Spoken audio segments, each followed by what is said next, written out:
যিশুর প্রতি বিশ্বাস ও আনুগত্য আমাদের মুক্তি লাভের শর্ত।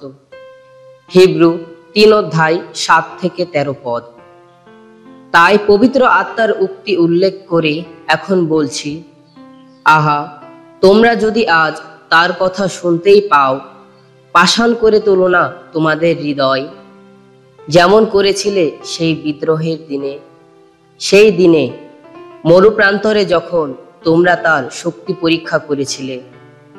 ঈশ্বর তো বলেইছেন, তোমাদের পিতৃপুরুষেরা সেখানে আমার শক্তি যাচাই করে পরীক্ষা করেছিল আমায়, অথচ সেই সময়ে আমার সমস্ত কীর্তি 40 বছর ধরে দেখতেও পেয়েছিল তারা। তাই সে যুগের লোকেদের উপর আমি রুষ্ট হলাম, বললাম, ওদের হৃদয় সর্বদাই ভুল পথে যায়। কোথায় আমার পথ তা কোনোদিনও বুঝল না ওরা। তাই মহাক্রোধে শপথ করে বললাম আমি, ওরা কোনোদিনও ঢুকতে পাবে না আমার বিশ্রামের দেশে।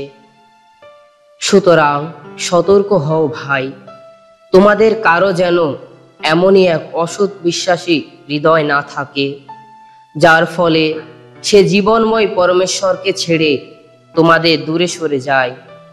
বরং দিনের পর দিন শাস্ত্রের সেই আজ কথাটি যতদিন বলা চলে, ততদিনই তোমরা একে অন্যকে উৎসাহিত করে যাও, যাতে তোমরা কেউই পাপে প্রতারিত না হয়ে পাষাণ হয়ে না ওঠো।